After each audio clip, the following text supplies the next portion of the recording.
Welcome, fellow armchair generals. This is Gamer 1745 with starting a new series playing Hearts of Iron 3 Black Ice 9.11, and we're playing as Germany. Now, before I get into anything else, I want to say, if you haven't already, please subscribe to the channel. Love to see you around more often. I hope this series is going to be a great one, but also got a lot of other great things on the channel. So just this sort of commercial for clicking that subscribe button. Really wish you would. And of course, tell a friend about, or an enemy, about the channel. So, okay. A few words. This is going to be a rather important episode. For any one single episode is going to be a very important episode, because we are going to do the starting of Black Ice, which most of you who have experienced it know that there is a huge amounts of decisions and things to do, and so it's important to cover that in detail. But first, I wanted to say a few thoughts on this upcoming series. Why play this series, Germany, again? Well, this will be the fourth real German series for the channel. And each series that I've done with Germany, there has been significant changes to Black Ice. That's one thing you get sort of comfortable with, I guess, if you're going to keep playing Black Ice, is that there's going to be new versions coming out.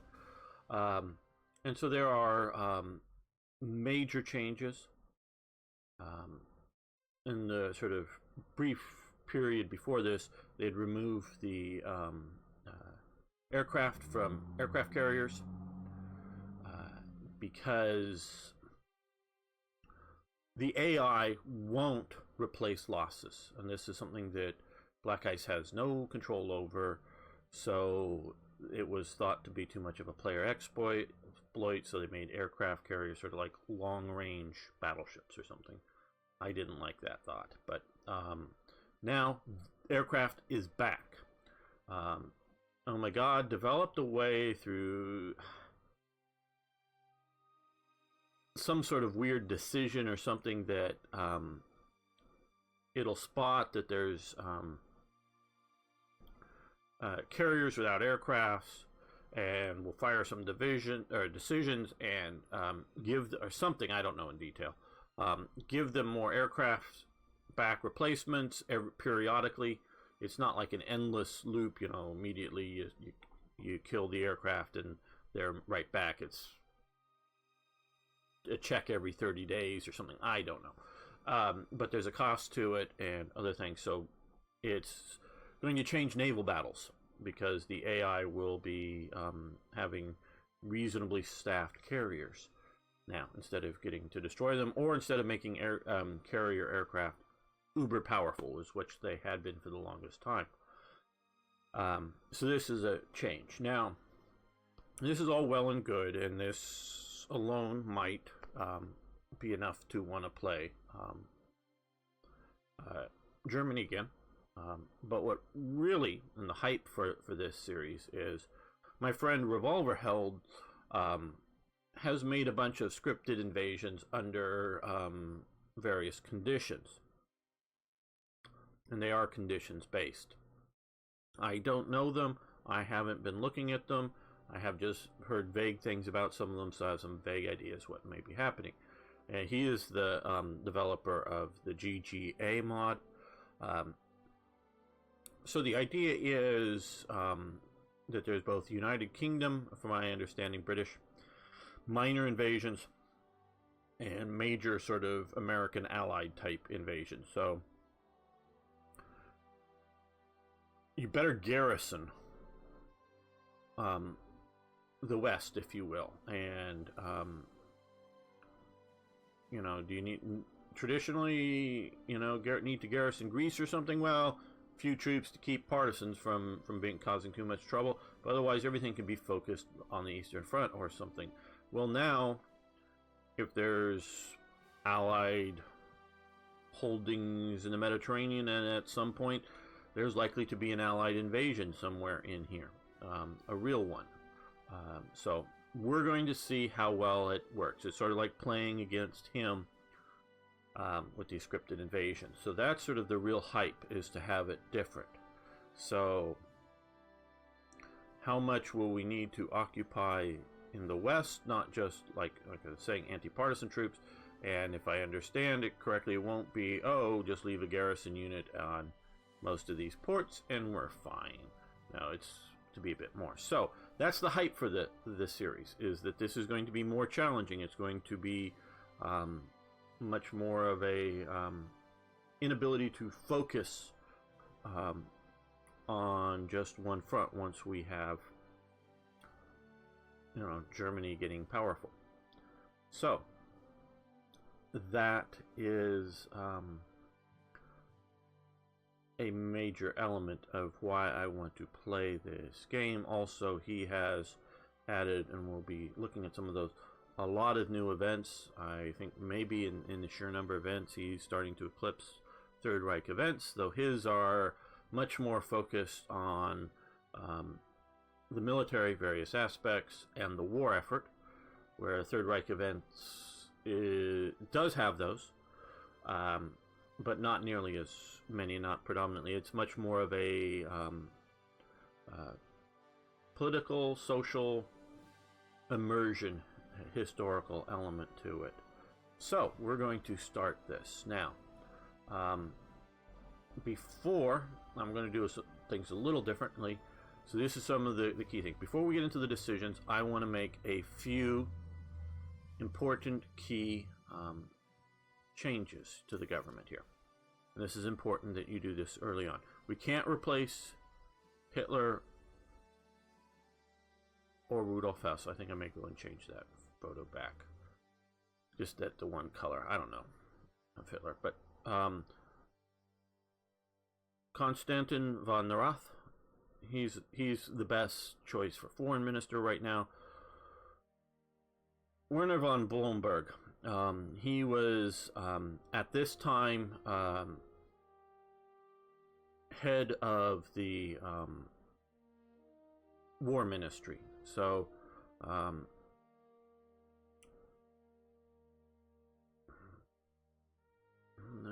chief of staff. So I think technically he would be actually more correctly, well, chief of staff is he is the minister for war, and which it puts him in charge of the Ober der Kommando, Ober der Kommando Wehrmacht, which is everything.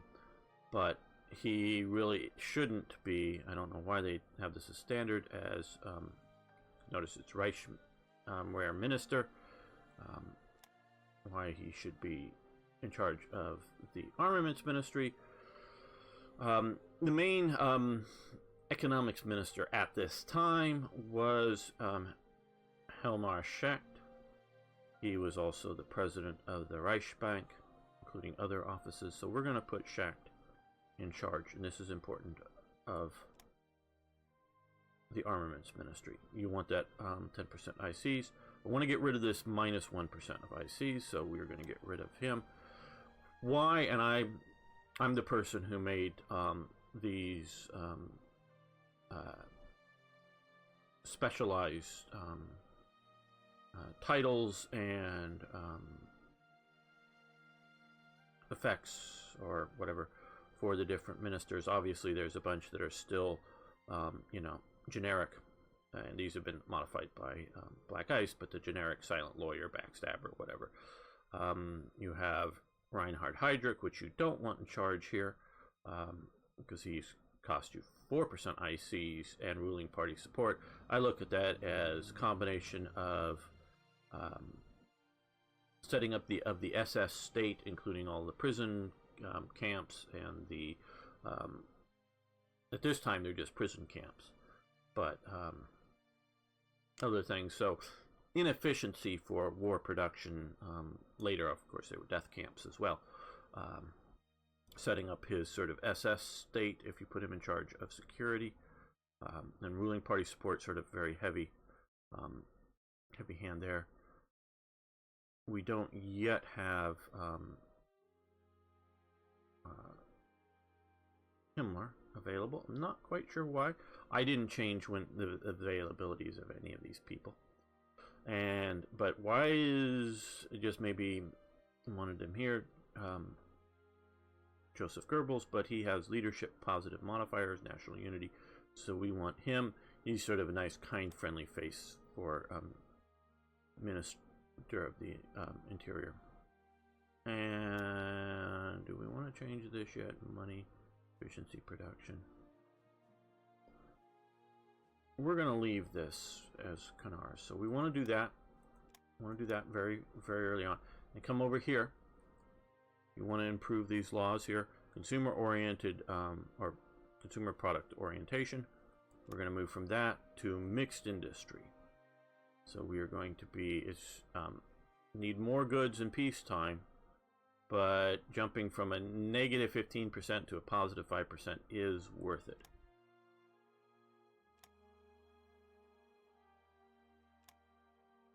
So we want to do that, and we can very quickly do that. Meet the minimum sort of needs. Now we want to come to start doing some of the decisions. Right now, with national espionage focus, we're going to go economic, just because I see efficiency production of +1. Economic boost. The first year, we want to do short term. It'll take a good chunk of the year, and we can quickly click over to it, to do some of the giant infrastructure projects, because see it's a 12. To be able to take advantage of them, you need to have currently having a long-term bonus, but so we will have this happen that in the starting in the second year. So first year we want to do short-term bonus, and let's get a couple of these.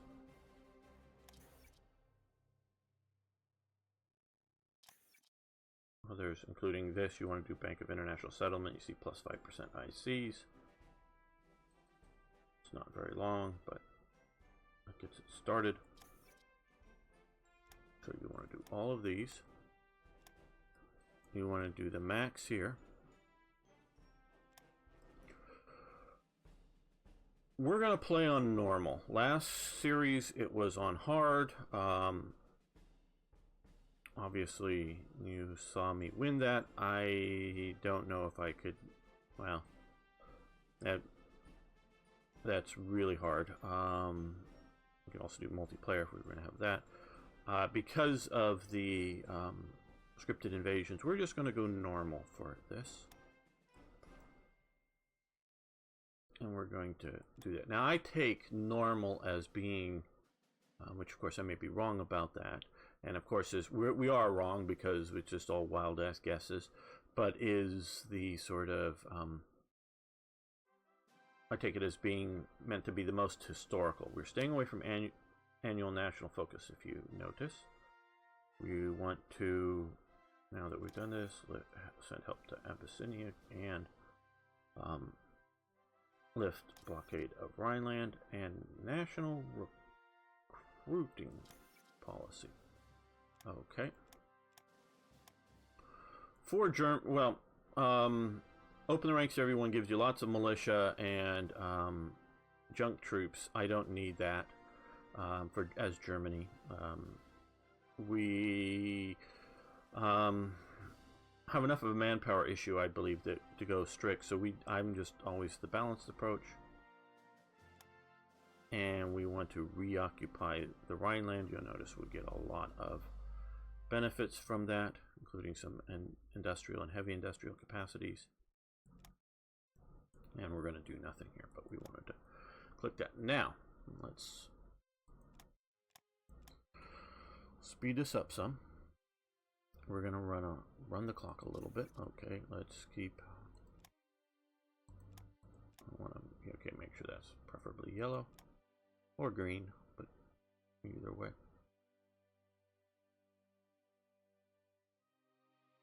You'll want to do this. Okay. Now this is what the big thing I was waiting for, was to remove this effect. You have lost these negative effects because you picked your national recruiting policy. And we've lost the Great Depression effects. This is put on everywhere. It stays on the US for a long time. So we've lost that, and we wanted to lose that. We're going to leave all of these there for the moment. Okay, now I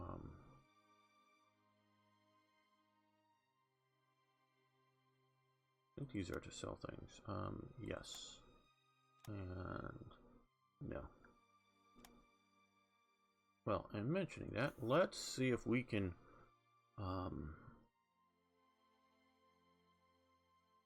let's look at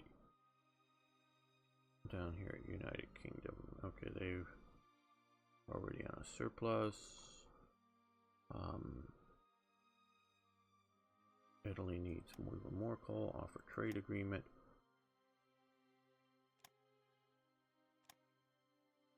Sell coal. France. Maybe should have even done this. Oh no, that's too much. Like there was briefly a possibility. Okay, maybe. Not much in the way of money.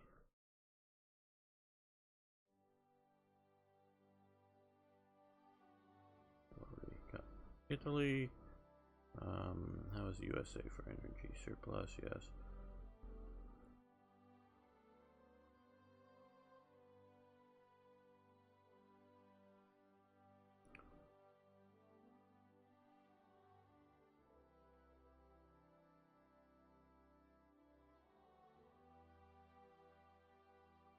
Okay, they have a deficit.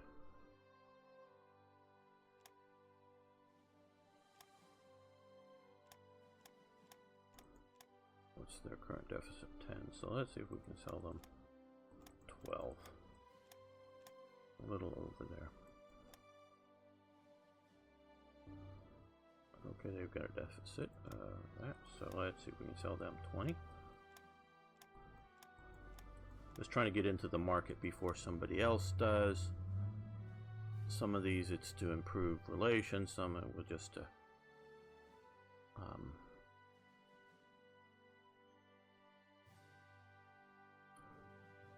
to make some money. Chile.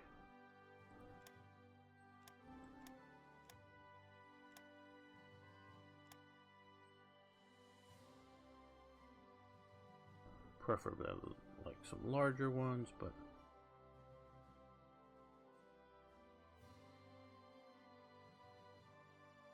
sort of hard with this. Oh, yeah, it's Italy to tell. Mongolia we can't sell to. Manchukuo, no.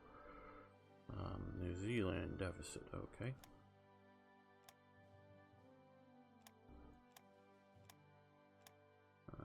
Let's don't want to overstock them.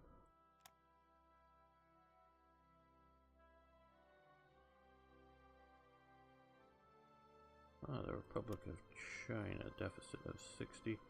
They have a little bit of surplus of money, so let's see, can we sell them? Nope, that's too much. Okay. Okay. Siam? Okay, well, let's see if we can do this. No. Turkey. Ooh, they've got a big deficit. Again, this doesn't bring us much money. It is burning up some of our political power.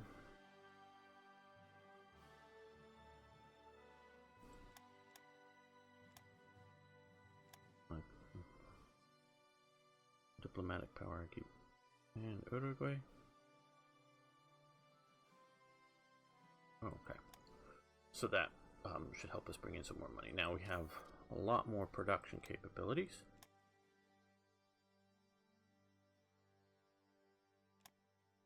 We don't need 100. Let's go back to about the 50 or so. Let's go to 60. You want to have a lot of supply production. Now this does really put us still into a benefit status.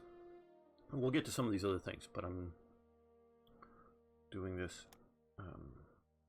in an important order.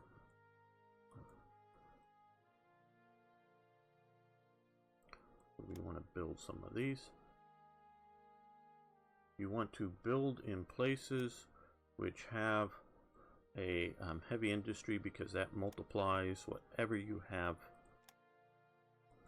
already there.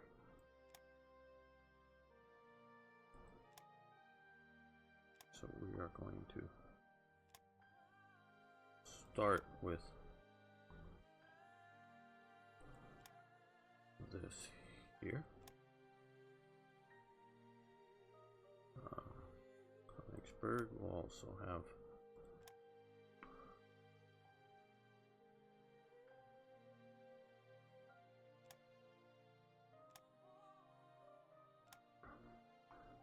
what this sort of does is it pushes you to focus your industry in industrial areas, which is quite historically and practically the way it was, is because industry feeds off of itself, but it also makes it more vulnerable to bombing. We'll get to some of that. Now, since we are doing some of this, let's move these to the bottom. I'm going to let these actually produce through.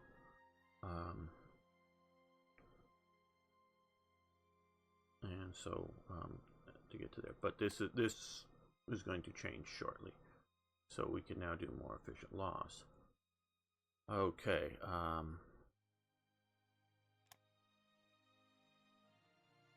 War economy. Consumer goods during peacetime is what we have, is currently 10%. This goes to 15%, so it's another 5% up. But we get a 15% additional in IC's percentage and some other things, so we want to do that. I've been reluctant to do that in the past, but since we can, we want to right now. And the other one is 3-year draft instead of a 2-year draft. I'm going to leave this as a 2-year draft because we're doing okay with manpower and other elements, and I would rather keep that consumer goods down. So we're going to let that one stand, but we want to come here and deal with that. There's enough consumer goods. See here, also production efficiency rises considerably here. So these will be basically done.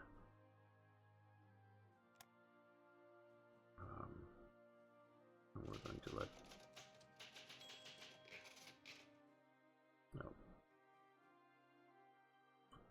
sorry about some of this. We can see here the war economy. They accepted, and accepted.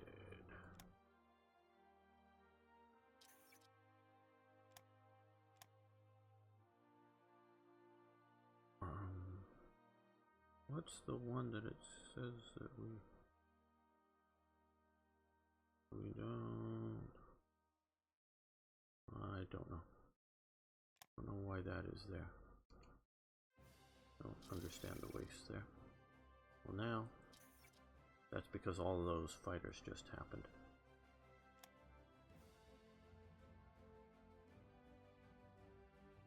Now we have 256 effective ICs, and that's basically what I've been waiting for. And we'll see how well this does here. There's a lot of events that we're going to get to, or decisions we're going to get to, but first what I want to do is come here Okay, so we've tweaked out, just to cover it, we've tweaked out the politics, both as in what ministers as well as what laws to enact. This is only just the 3-year draft. So, and we have removed the Great Depression effect. We've lifted the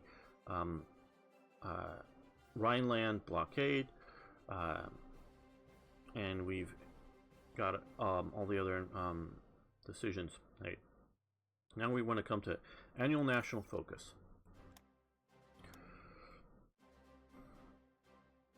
Different than the national focuses of Hearts of Iron 4, that you jump around through these. These are, again, a sort of an annual one. They all have benefits. Some have more benefits than others. Right now, in my opinion, the only one that really makes sense to do is Reich economics. Science, you know, if you really want to try to speed through to super weapons or something, that could be. But you want to build your economic base early. As an IC sits here, it's working. It's better to add it early than next year or the year after. Same could be said for additional leadership or something, but I just want to get that down. We can do all these others, and we will be doing some of these others once we get either during war or closer to war. So we want to do this. Now, this gives, other than choosing another, if we hit the wrong one, and it happens, we can do this. Now, unfortunately, I was hoping to get to more than just 4. This boosts existing manufacturing. The only way I could ever see using this is if you're in the dying throes of the game and you're just trying to boost supply production just to keep things going. Where this, it costs us, but it gives us 2 manufacturing plants, 2 ICs, and 2 heavy industries, both in Berlin. Which those are somewhat random, but they will be okay, there's so much here, but yeah, well, way too much. So that will really help our production capabilities. We will be back to that as I place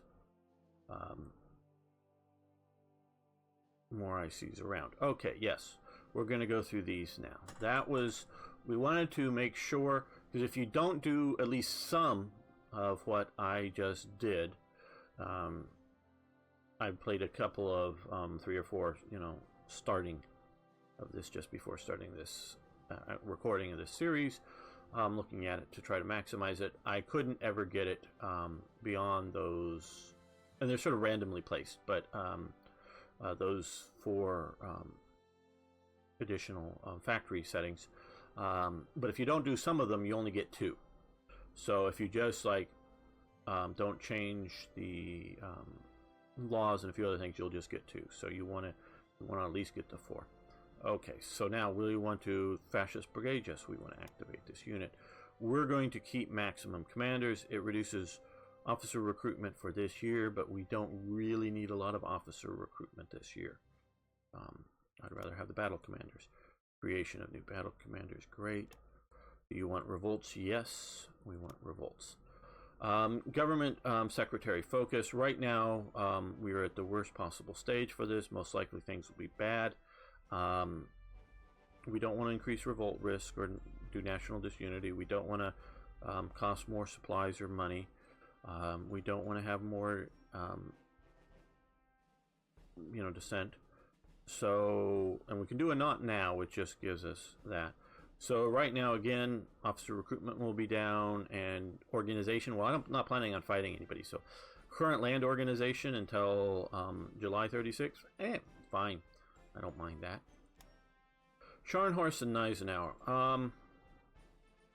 Because I'm going to keep putting off their production, I'm going to go with the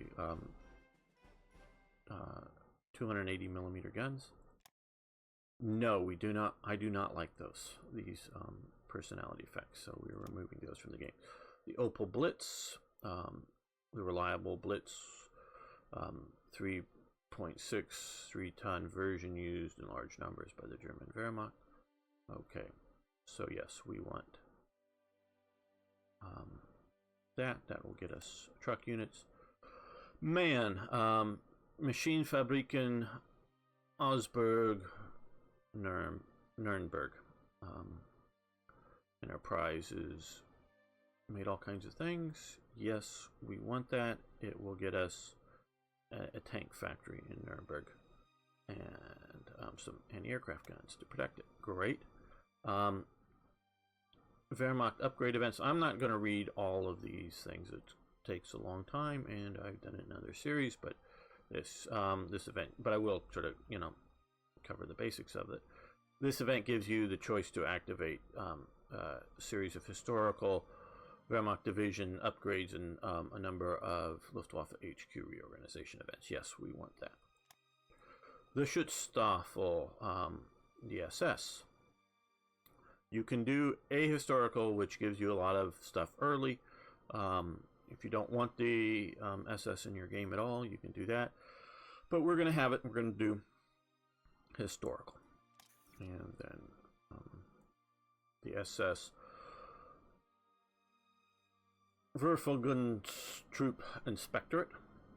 Sorry, Germans, I'm going to be butchering your language throughout this series. If you're new here, you might not have known that. So, but this gets us some of the early pre-Waffen-SS elements. Ship armor focus. Okay, this is another sort of important because it is a long-lasting thing, and this is fairly new. So I will read a good portion of or all of this one. Since the first ironclad warships, all countries tried their best to produce high-quality steel suited for huge armored plates needed for building bigger and bigger warships. Every major naval company or country came up with slightly different ideas. Japanese version of Vickers steel used copper instead of nickel simply because of nickel shortages. The United States Navy focused on special treatment steel, which was good for both armor and structural steel. Only downside was the cost of the steel, which was the reason why only the USA used it on all of its ships built after 1930.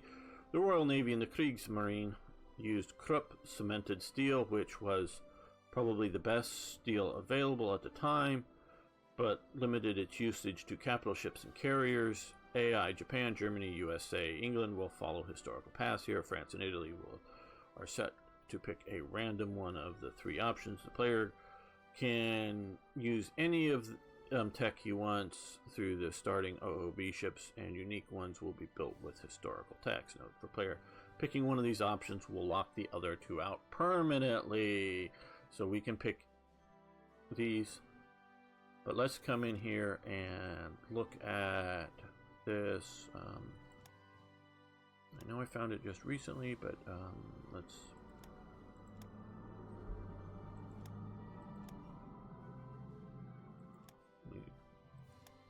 see if I can quickly find it again. It's still fairly new to me. I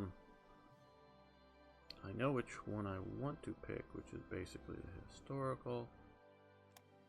No.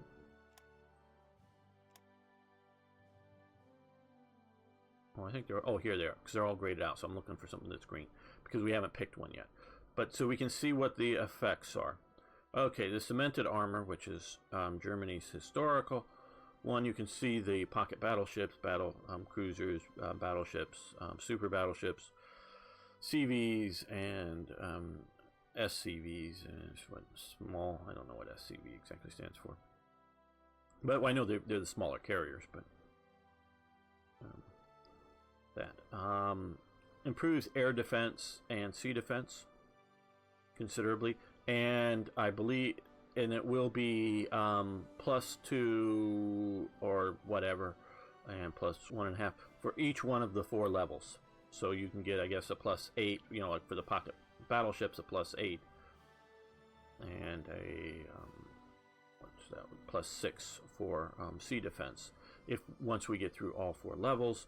Special treatment, the US one, that would give everything max strength of +1, and but costs a bit more per level, and that's per level. Or the new Vickers non-cemented. Vickers is an English armaments manufacturing company.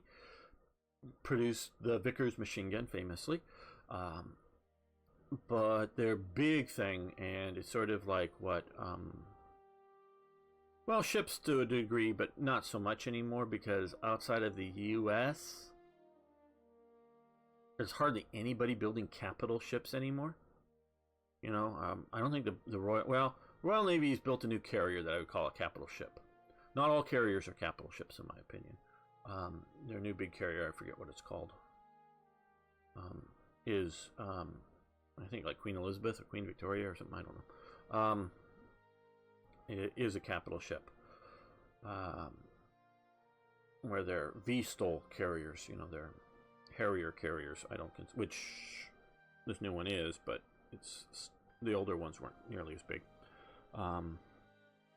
And the U.S. only really has capital ships that are carriers anymore. No one has battleships or even really battle cruisers.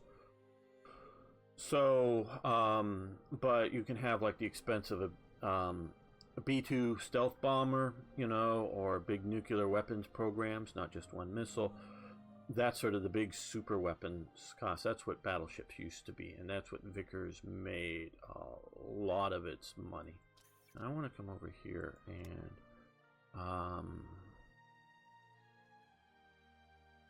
organization. Which one here is strength?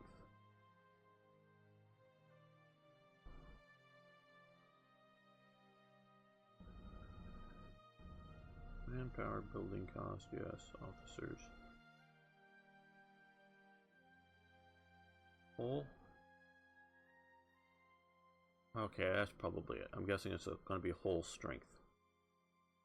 The amount of damage this unit can absorb. I presume that's what they mean. Just because the numbers sort of would work out.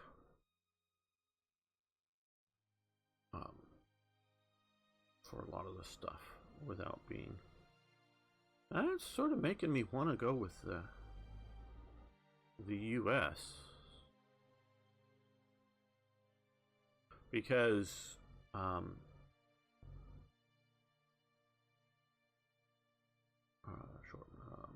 sea defense and air defense, those are good, obviously. But maybe I put that a little bit more along what guns would do. So, the amount of damage this unit can absorb. So, okay, a standard destroyer here currently is 1.5.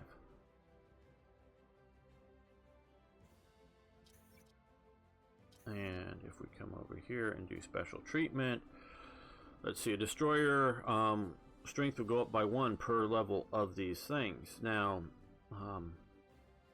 costs will go up, but I'm not planning on building a really big navy unless we're, you know, really winning and taking out the Soviet Union and looking at going after America again. And then at that point I can afford the cost. But we're looking at playing Japan and wanting a fairly large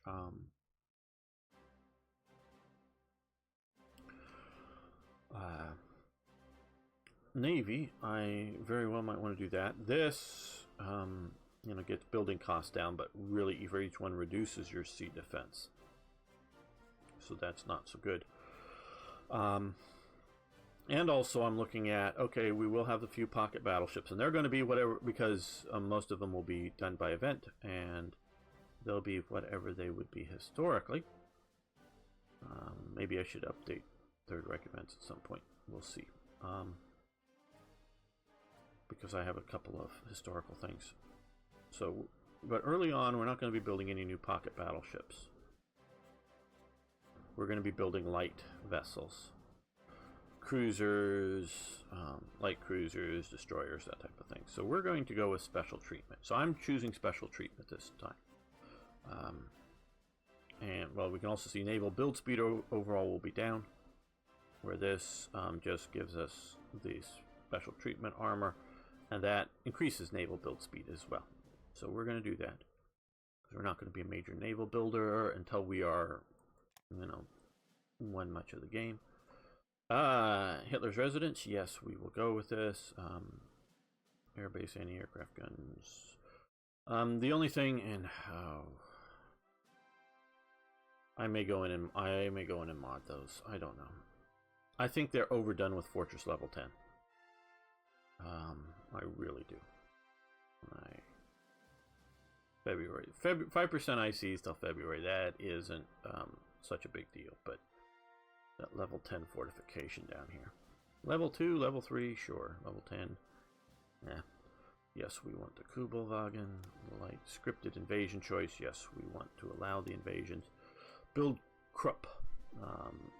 This obviously already existed, but this I presume is building the Krupp naval or tank factory. So yes. Now let's come here. We want the military academy. We want airport level 1. We want, because you notice these things are costing us things. That's why I waited. And we want road network. Click these.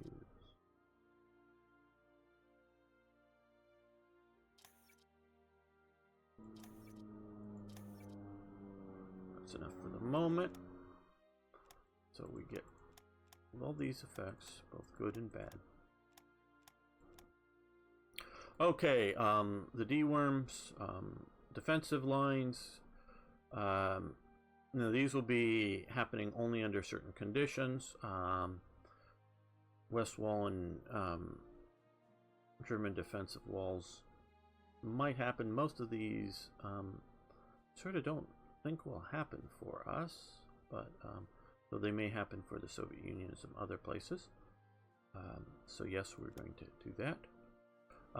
Fortresses use with additional event related to German fortresses. Yes, we will take this, but I don't know that. Hopefully, we're going to do better. Some of these are, if my understanding is correct, is like Breslau and Königsberg were turned into fortress cities as the Soviets were approaching. That's my understanding of what those do. Neutral state setup, yes. Scandinavian, yes. This is one of the ones that I'm a little leery of, and I've decided to take it. I just remember playing this a long time ago. I think it's had an update since then, and it's obviously been updated a little bit for here, but in that it gave some significant long-lasting effects to Germany that were negative, that I think were overdone. I'm going to put up with them. I may get to complain and bitch about them, but put up with them, and we're going to do this. This was obviously done during one of the World Cup things by the D-Worm. He is, in my opinion, one of the best programmers for this stuff. Revolverheld does really good work, but I think some of the stuff may have been done for some school or training, but he annotates what all the events are, and it's well written, laid out. It's just well coded in that way. Not necessarily better thought out events than mine or Revolverheld's, just his coding is really sharp. So yes, I hope, because, and then one of the main reasons I'm doing this is because I know we have many non-Americans watching this, and you care about people running around kicking balls. So we're going to go through industry prepares for war.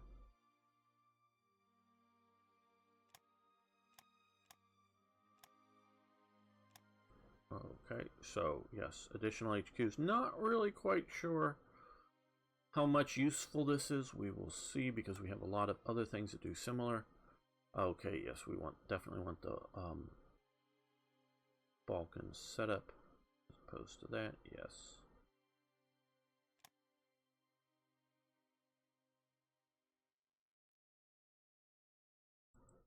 And so as you can see, we have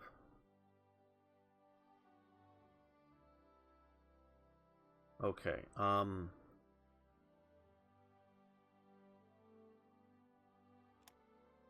You get to pick one of these three. This is, I think, what that is. So I picked additional Panzer HQ instead of Fallschirmjäger or SS. And there we go. So that's what this is. Okay, so this goes back to that thing by a decision. So now we have a Panzer HQ fairly early. Obviously, it's just generic, but it adds a bit more to it. This is because you can't build these in the game, and this was also made before there were many events to give them. Okay, so let's start out. Let's do mixed or motorized support choice. We'll do that first. Okay, these are the mixed support units. Well, I don't know if we'll have any of these here currently. I guess. Oh, I guess we will, but this will come in and modify them. Have been around for a long time, and they were basically set up in the olden days when you had 3 infantry regiments instead of 1 infantry, so-called a regiment. It's basically roughly for an infantry division. You'll have the 9,000 men. There is a mod out there in the wilderness, not part of the Paradox Forum, called Blacker Ice. It is made by one of the former Black Ice makers. It is not compatible with all these other stuff. It is not grown in some of the other ways. I have not really looked at it deeply. I've just sort of seen a bit of an overview of it. It goes back in and adds having more battalion type things. I really don't, other than an immersion and a gameplay sense, I don't think it really effectively changed things. And since you can do the what they're calling battalions here, but really sort of regiments, you can do 3 of these if you want, though of course you're limited in slots. So but it was the idea to have that mixed support because you only had so many slots. Now what they've done is, and this is for motorized, though I notice they give an armored picture here, is that they're giving you a chance. This is sort of combined. If you notice, most of these symbols are combined up here. Anti-aircraft, transport, artillery, well, that's anti-tank. This is anti-aircraft. Can't combine everything and still have it functional, but these are the 6 elements. You can make this up generic of 4 of them because they want to, instead of having things uber or everything, you have to make some choices. So we get to choose for our motorized mixed support. I used a bunch of these in the Italian campaign. I think they were okay. We will see how much I use them, and I don't know if I'm going to use them much at all. They, of course, some may be given by events, but we will see. But we might as well go through this now. Like I said, I've sort of played around and started several times, so I think I know basically what I want to do, and I'll give my reasons for doing this. Engineers. This will make the mixed support a little bit more engineers heavy. Engineers are sort of the support types, are fairly expensive and often add additional time. So if we're going to be skipping some unit at some point, it would be likely the engineers. So we're going to do that. So we picked engineers. Okay. Now, we are going to, this is a light armor, so we're going to do a anti-tank upgrade, because you remember this is for motorized, Now, of course, you can have motorized, have it attached to an armored division, or you can have it attached. Well, you can have it attached to anything, obviously, but logically, you can have it. You would have it attached to some motorized type unit. So it can be motorized, or it can be like an armored unit. But so if you're attaching it to some other fast, I'm sort of envisioning maybe making a few of these and attaching them to non-fold divisions out somewhere, and so giving it some good anti-tank, motorized anti-tank element. Now, this picture here, although the campaign style of these hats may make you think World War I, this is very much a 1940-ish, maybe even 41, but before the U.S. is in the war, picture. And there's really great Inside the Chieftain's Hatch, or just now the Chieftain or something, YouTube channel. Really good. He's a tanker, does a lot on tanks, a lot of it on World War II tanks. He works, although I think he's a serving reserve officer in the U.S. Army from some of his stuff. He also works for World of Tanks as a technical advisor and researcher. And even he says he works for a company who makes highly unrealistic games. So he's very good detail. So I've watched a bunch of his stuff, and as well as some other things. Now, he recently in a lecture went into the U.S. Developing anti-tank units and tank destroyer units. Those are two different types of units.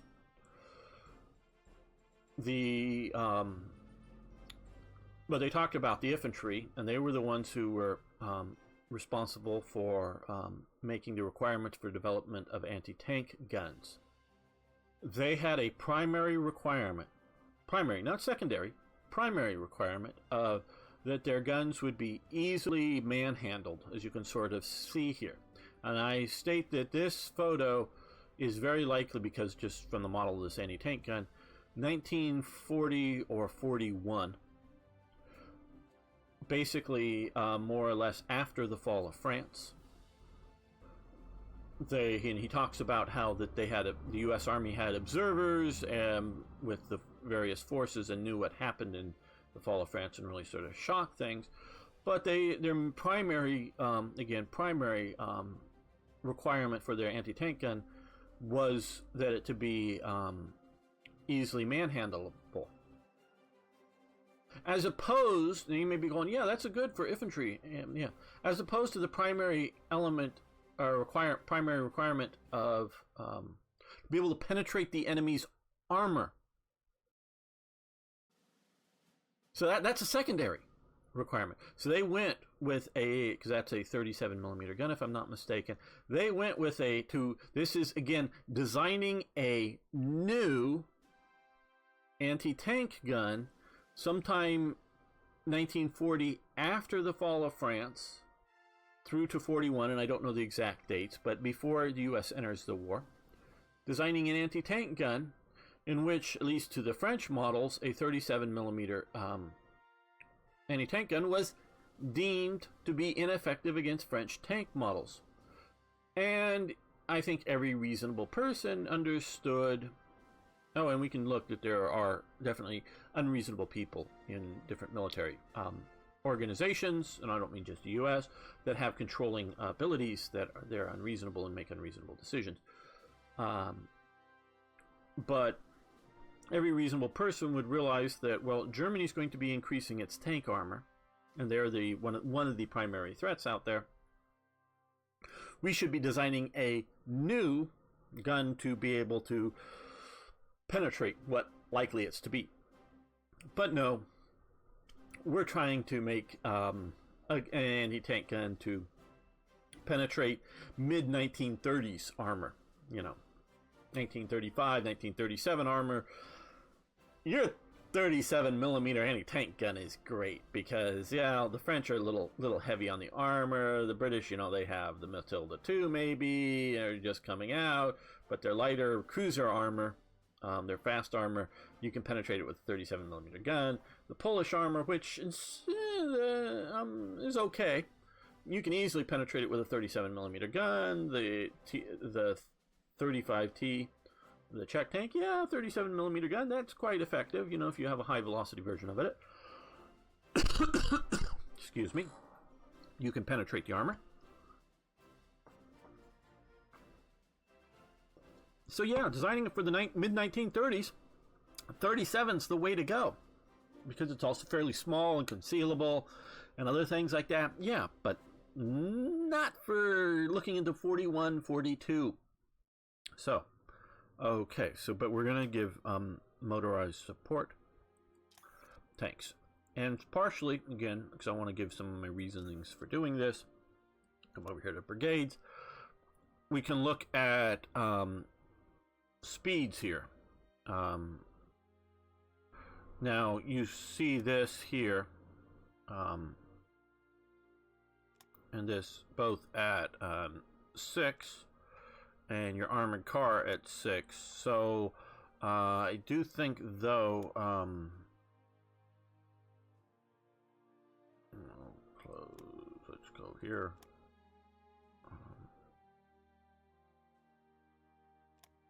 And they have been tweaking and changing some of these things. Notice, let's look at planes movement, minus 30%. You can see, unfortunately I can't go down with the cursor, because if I move it off here, but you can see a planes, you know, you have attack, so anti-tank guns are good in the open in the planes, so they get good benefits there. But movement is at negative 30%. So that's in your most open, your best environment. You're being slowed down by 30%. Now there will be other techs and things that will adjust this, and so you have some of that element there. Now, obviously, you know, hills, it's down to 45. Marshes, well, yes, okay, marshes suck, so really bad. Now let's look at tank destroyers. Planes. No movement reduction here, and you get movement. Okay, you know, vehicles they're saying in marshes are going to really suck with your tank destroyers. I don't know if that's overkill or not, but it's significant there. And so, but there's no on forests. Okay, you know, so you can look forests and woods are a bit harder, and mountains, and is there a jungle somewhere? Yeah, jungle, 100% movement reduction. Now there, you see 100%. How do you move? Well, these guys here, let's go with German truck transport here. Jungle plus 20%, so it's going to add movement speed to things, and movement speed 200%. And what this sort of does is my understanding, and I'm not a good person with math, and you don't want me to do your math homework, but it averages it out between different elements. And so we're looking at just pure stats. So you can, again, you remember armored car speeds, but we can see planes plus 10% movement. So once you get you start to, from its base things, it's going to improve speeds. So, but then we look at production costs between anti-tank and tank destroyer here. Is massively different, and I don't think there's and yes, you can pair and improve the speed of having anti-tank being towed by German trucks versus horse transport, most assuredly, for the unit, but it will still slow them up some more. So what I'm trying to do with the mixed support is to make a cheap, fast way to keep a mobile unit going with some additional support. So that's why I'm picking what I'm picking. So we have engineers, we have anti-tank. I'm going to throw in light armor, so that this way, if we have a non-armored type unit that we're trying to speed up, or, you know, and give some support to it, you know, infantry, or I don't know, whatever it might be, we'll have a little light armor added to it fairly cheaply. Now we have the fourth group here. We can do this to some degree by a process of elimination. I'm planning on using other elements for recon, whether it's the motorcycle type recon or armored cars. So we're going to have that. Okay. So we've done 1, 2, and 3. So we're going to definitely, and motorcycle or other reconnaissance is pretty cheap. Anti-air, I thought about this, but I think I don't fear air that much, especially if you noticed from my last campaign with Italy. Sometimes in the campaign in this part of the field where I was just having 10, 15 air wings of different types attack a stack of 3 or 4 divisions, and I could see it having some effect, but it wasn't having any sort of decisive effect. So it helps. Air is a tricky thing to balance out. We know that they do a lot of... Oh, this isn't Moscow. Where's Moscow?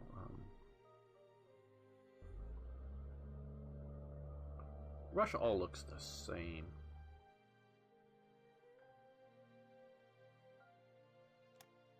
There it is. That they'll have a lot of defense around places like Moscow and other cities. And so there's a lot of railway guns that are designed for fortress busting cities, or fortress busting units. Well, yes, but I think air power is a better fortress busting element than railway guns, but they're not nearly as effective in this game. So whether this game, whether that means Hearts of Iron 3 or Black Ice, I think they're underpowered in a way, but you also don't want to make them overpowered, so it's a judgment call. So they're not enough of a threat for me to use anti-aircraft here, so that eliminates recon and anti-aircraft, and recon, anti-aircraft, so that leaves of what's left artillery upgrade. So we're going to do the artillery upgrade. That will also give us more mobile artillery to whatever sort of special fast mobile unit we have. And so you can go back if you think you clicked anything, and we're going to do done. I know this is going to be a fairly long episode, but I think it's worth it to give you my thoughts of why and what. Okay, more choices here. This is your mixed support brigade. Now, there are some really cool units here, and you can decide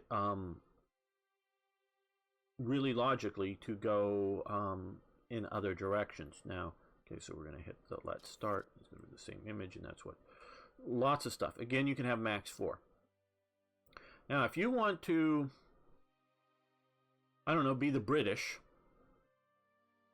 and which, like with the infantry tank upgrade, which would be... But part of the thing with Britain is starting very early on in their sort of professional army, the BEF was fairly well motorized. Don't know if it would all units equate to motorized division, but it was fairly well motorized, and it was meant to be fairly well motorized. Now, you can get into specialty units fighting in jungles and other things and airborne units and whatnot that might not be overly motorized, but they were looking to have a smaller professional motorized force, so infantry tanks would be an element that would be good to have for Britain.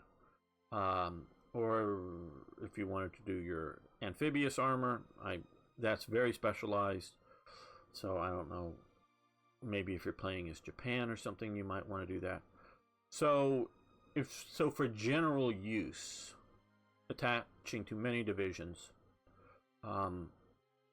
you might want to attach some of these tank or assault guns. Now, I You know, some of these could be very, and like, well, mountain artillery is something. Most Italian infantry divisions had mountain artillery because Italy is mountainous, and a lot of its borders, including where it sort of expands to, is mountainous. So standard divisions, non-Alpini divisions, had mountain artillery mixed in, and that was also, though, cheap artillery. Smaller guns are generally cheaper to make than bigger guns, but more importantly, the shells in which they fire are cheaper to manufacture because they're smaller, but they're also cheaper and easier. Part of the reason for mountain guns, easier part element, but cheaper to transport.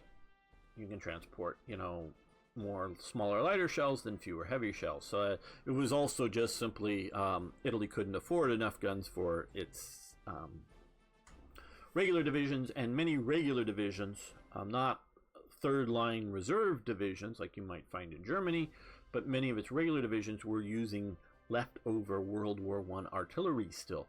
And Italy's artillery in World War I was not as up to date as, say, France or Germany's on a whole. So they were still using leftover guns, not just old, continuing productions of old models, but leftover stuff in their main line. They just couldn't afford much.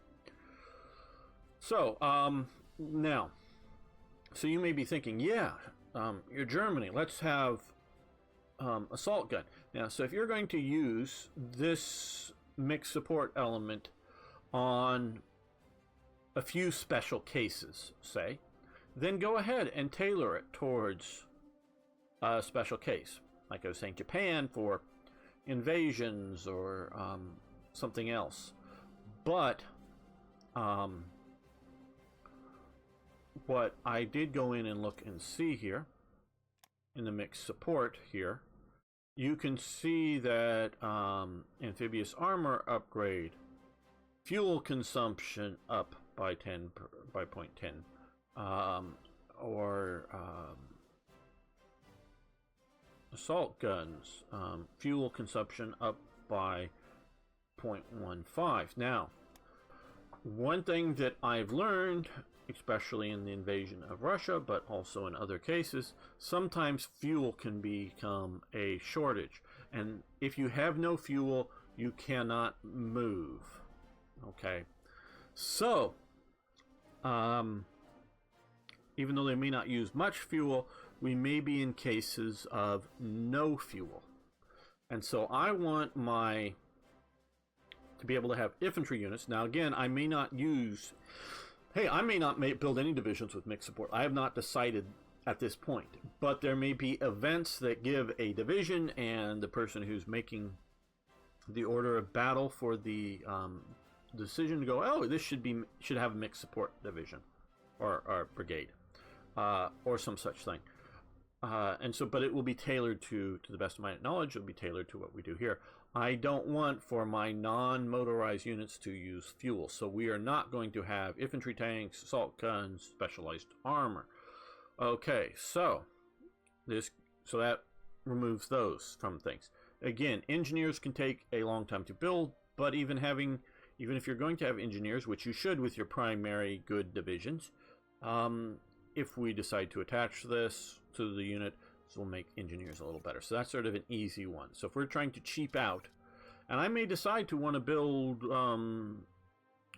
a bunch of cheap divisions just to add to the line, to have, more divisions on the front, to have them operating, I don't know, in Norway that are sort of cheaper or something like this. Build them a bit cheaper, but having engineers will be useful. So we have engineers. Again, recon, I'm going to, whether it's motorized or unmotorized, I'm going to have recon units. So we can mark that off. So now we don't need recon. So we're going to go with anti-tank again. Now this is just the towed type anti-tank. And artillery. We don't have an artillery symbol here, which is just a simple field without a additional thing.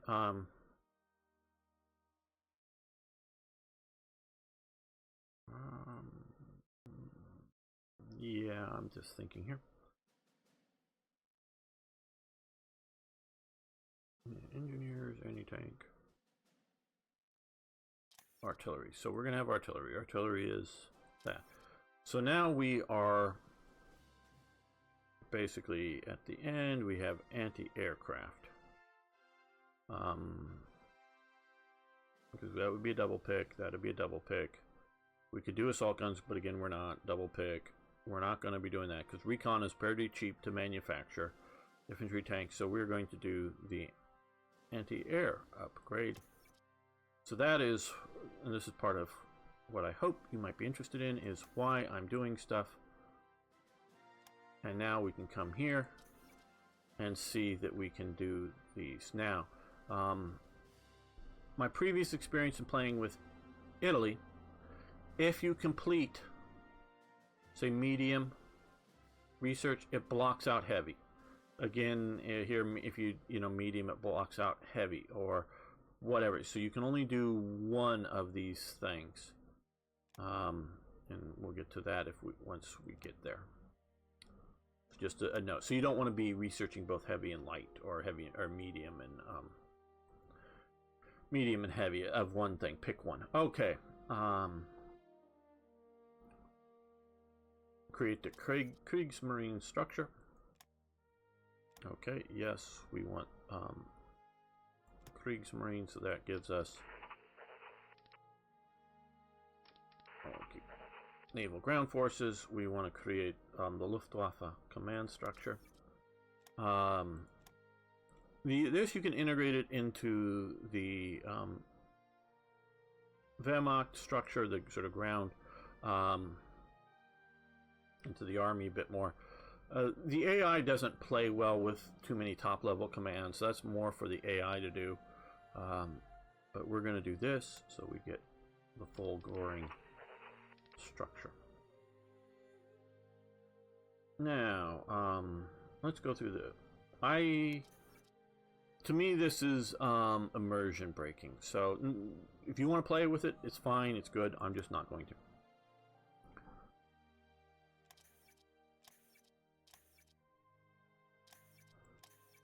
Okay, the difficulty settings.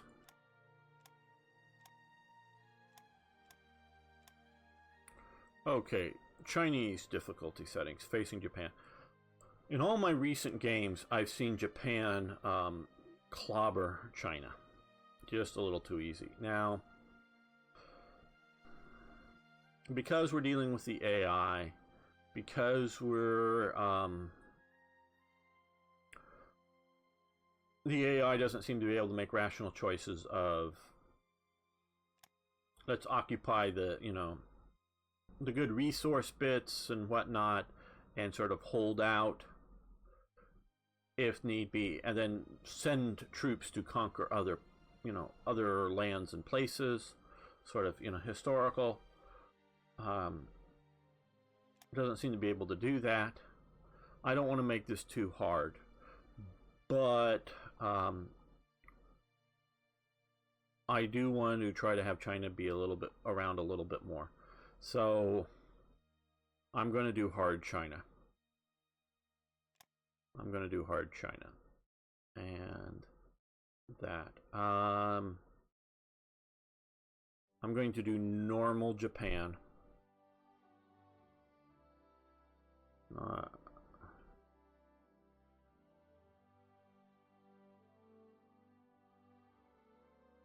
Yeah, normal Japan.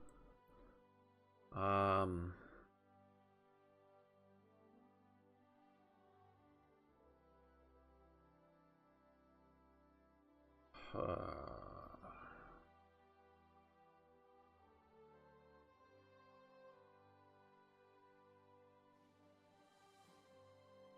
going to do an easy Italy, because it's my ally. Italy wasn't that powerful. Don't want to make it too hard on the allies doing this. Okay.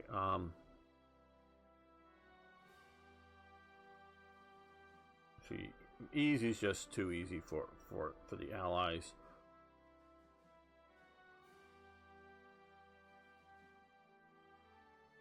I was thinking about doing normal, but we're going to do hard ally setting. I'm going to do hard ally setting mostly because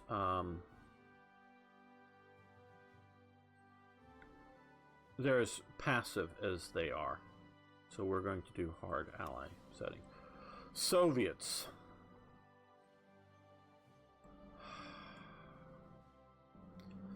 Let's look at this. It's between either normal or hard. Revolt risk.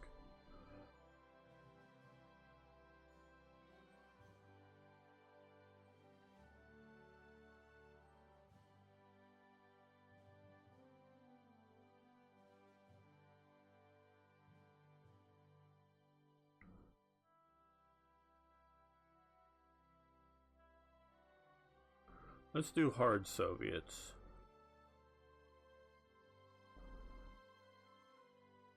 Because I'm doing sort of normal Germany. Or normal other things. Okay. Now,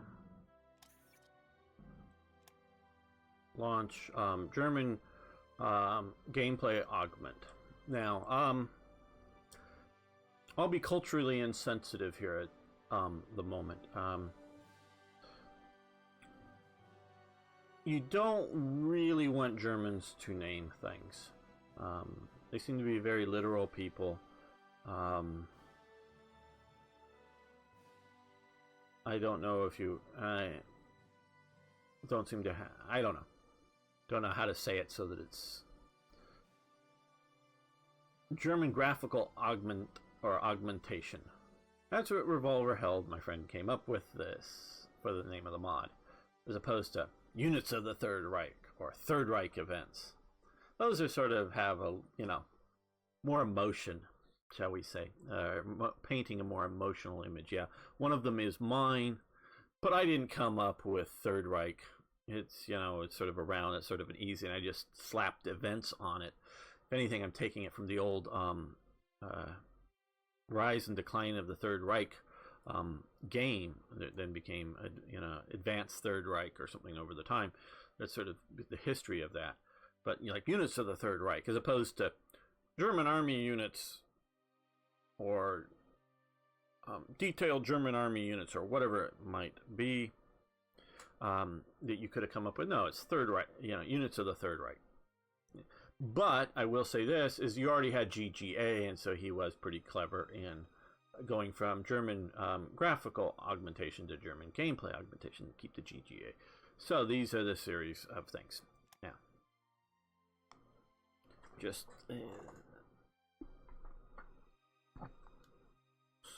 second. Sorry about that. Okay, we're going to go through these. There's a bunch. Like I say, it looks like GGA is greatly expanding, and yes, we want this.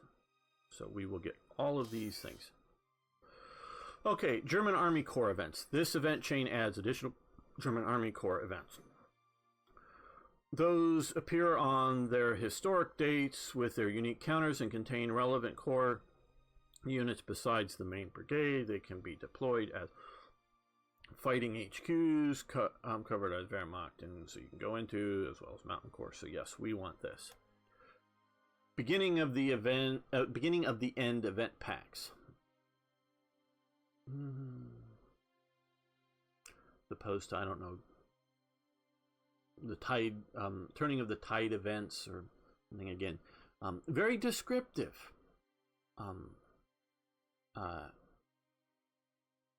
Labeling, but it's a cultural thing, and I'm poking fun, and I know many of you are German, so I'm poking fun at you. In this politically correct world, people don't take offense at being poked fun at. You can poke fun at me if you like, and I won't take offense so long as it's not mean-spirited, and to me this is not mean-spirited. Okay, this event pack provides more immersions for the crucial, however, somewhat forgotten war period of 43 into 44. Events cover the political decline of the alliance after the failure of the Second Russian campaign, the loss of initiative on the Eastern Front, and the surrender of Italy, and the increasingly aggressive and exploitive policies of the German Reich's against its Axis minor partners to continue the war at any cost. Okay. Now, I've looked at some of the code on this, talked to revolverheld on this, and I was very worried about this at first, and to the point that I wasn't going to use this event at all. But he does have some checks for some conditions, some flags or tags or however you want to call them being thrown up. So, if you declare war at the historical,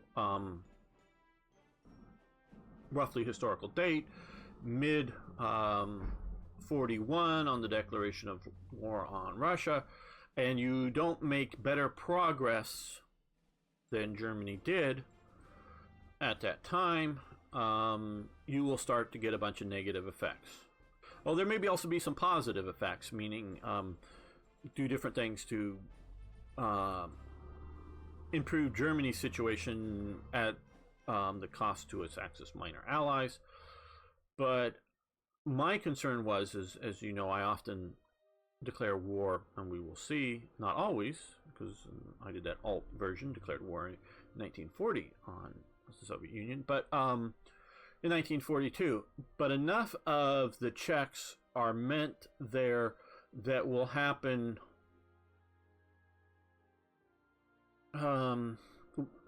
meaning you won't declare war in 42 through one mechanism or another, and then, oh well, your border is here.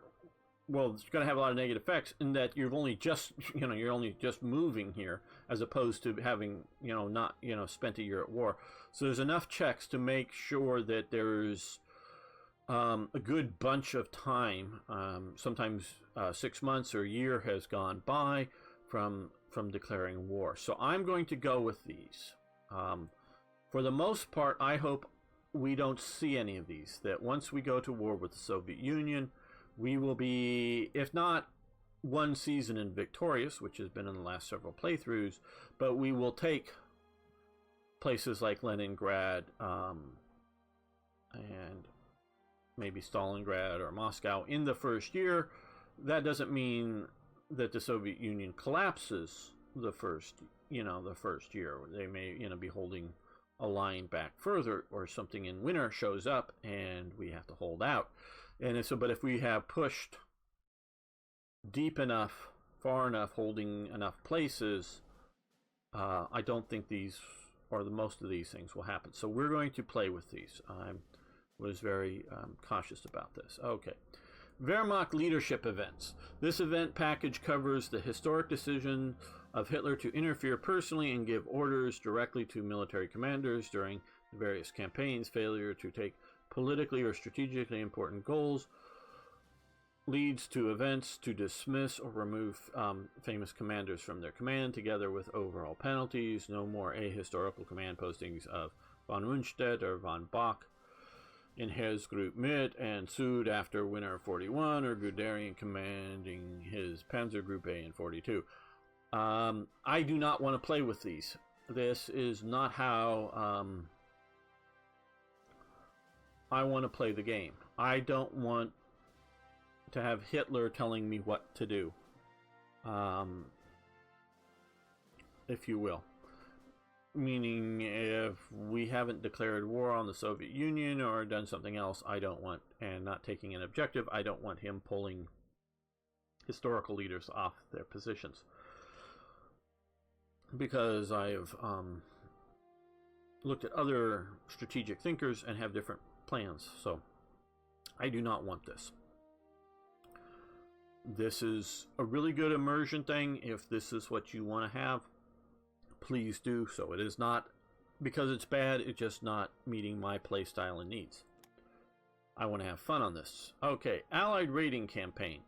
If chosen, this event pack provides a series of British smaller scale invasion raids against key locations within the Axis zone of control. A player should properly garrison important coastal provinces or Axis minor ports. These events will occur periodically. If this is too far-fetched for your play style or possibly annoying, opt out here. Okay. I don't know how many of you have been playing Hearts of Iron 3 for a long time, but if you played it before Their Finest Hour came out, you would know that if you left a port like Dieppe empty, the British AI would spot it and would invade. And you could have all around it, in each province, say, 4 panzer divisions. They would invade, and then you could crush it. And then they would invade, and then you could leave it, and then they would invade, and you could crush it. And they would invade, and you could crush it. And they would invade, and you could crush it. And you could piecemeal destroy the British army, because it would make the units, and then you would destroy the units. And you could just keep doing it. It was unable to analyze conditions for when it should invade. Meaning you could be at peace with the Soviet Union, and it would do these kinds of things. If you just put basically one division, and this is sort of a habit that developed for me at that time, on each and every port, generally speaking, it would stop this behavior. And then look for gathering a large force and trying to invade. Now, to correct this mistake, Their Finest Hour, they overcorrected for the U.S. and for Britain, in my opinion. With the AI, and they have stopped, of course, working on the AI, and we can't touch that part of the game. So they stopped that. So when these invasions might make sense, you know, when you're stuck deep into the Soviet Union, they don't happen. You know, even because you don't have a huge amount of divisions just to set up to repeatedly, you know, mechanized divisions. So if you were to hit around with some of these units, you would be severely pulling stuff off the Soviet front. Now, my understanding is there may be a cost to Britain for some of these units or some of these invasions, but they're not pulling from the stash of units, if you will, that Britain has to defend either Britain or send off to other campaigns. These will be magically created invasion forces. Now, you could theoretically, again, see them invade, then let Britain reinforce the invasion, because Britain, generally speaking, will do so, and then go in and crush it. But that would be, again, quite possibly heavy units. So these scripted invasions, they're a compensation, and this is part of the reason I want to play this, and hopefully they will be good. If they are minor annoying things, they'll be easy for us to defeat if we maintain enough forces in whatever zone, but they won't be costing Britain much in lost units and manpower and other things, so we want to do this. Race for Tunisia pack. This deals with the Allied landings in North Africa, and then German reaction to it. So yes, we want this. Get a bunch of cool Africa Corps units. German unit events for the later years of the war. A series of OOB events to introduce the infantry division. Bodenständig, or static infantry divisions, are set up. These events are triggered by the Black Ice Atlantic Wall decision, and if chosen. Okay, so these will set up a lot of the sort of specialty fortress divisions that revolverheld makes that will help deal with some of the other invasions. So yes, we want these units. They cost, but they're not that expensive. But the units, again, basically can't be moved. They're fairly static. They can be strategically redeployed, but otherwise I think they're completely static. Italian campaign event. This pack is triggered by the Axis defeat in North Africa and adds many events around the Italian campaign. They include most of the German units which fought in the campaign. Events are triggered by Allied landings in Sicily. We're going to take this, but I don't plan on seeing any of these because I don't plan on letting Italy lose. Italy, the Mediterranean will be a major front for our focus of the campaign. It is not going to, and this is, again, if you've watched the earlier series, and I know many of you have, though I hope there'll be many new viewers, why I will often delay Barbarossa until 42, is because I believe the Mediterranean is a crucial element of World War II, and because of my historical hindsight, I know, and I think the Germans should have been able to better evaluate the inability of Italy to win. And I know when it looks like it's just Britain and it's just, oh, there's, some tanks fighting out in the desert or here or whatever. Leave it sort of to Italy with, a bit of Africa Corps, 2, 3, 4 divisions sent down to help them. Yeah, great. Where you have, hundreds of divisions fighting in the east. And then, of course, later, oops, it's bad, so then let's set Panzer Army Africa up once it's too late, the race for Tunisia elements.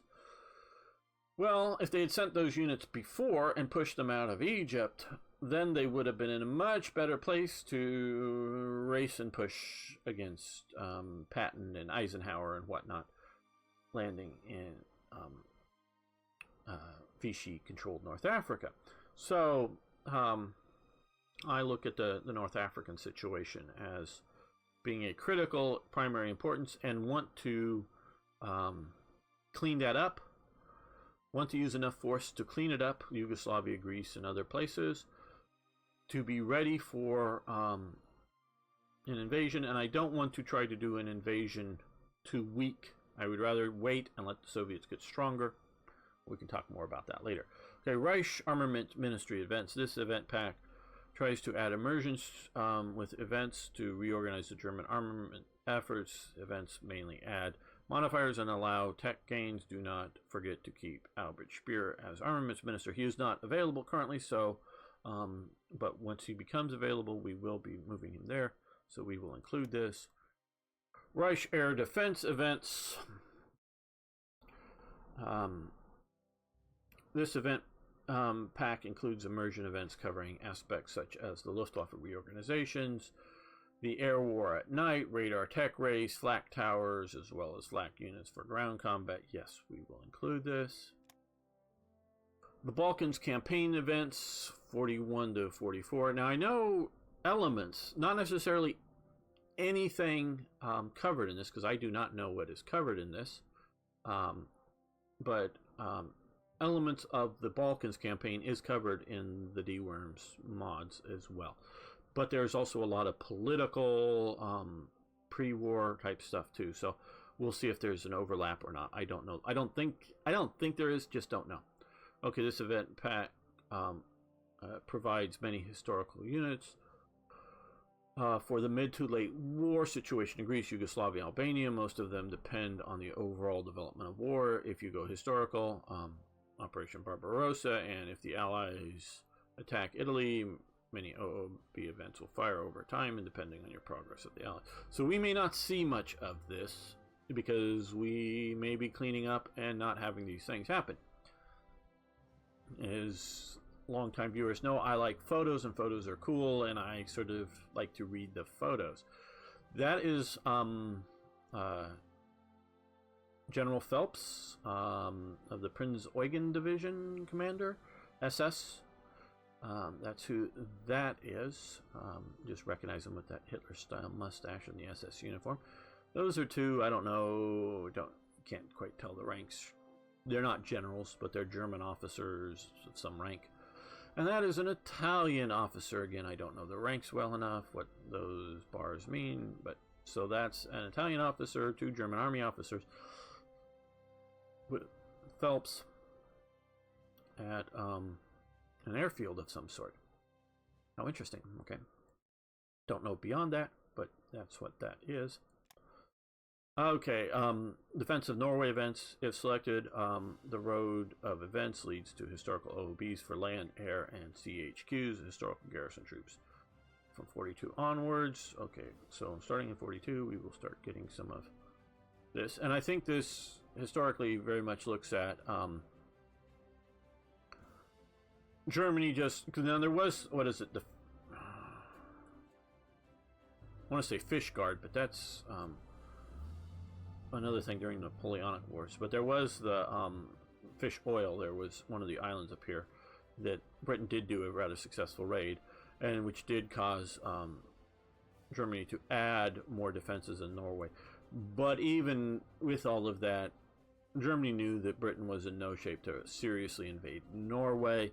It wasn't until the U.S. are entering the war, starting in 42, that there was a real need to not just police garrison, make sure that the Norwegians don't get too uppity, but really garrison it with, heavy artillery to defend against invasions, shoot at ships or landing craft or just invasion beaches or whatever, weren't really needed in Norway.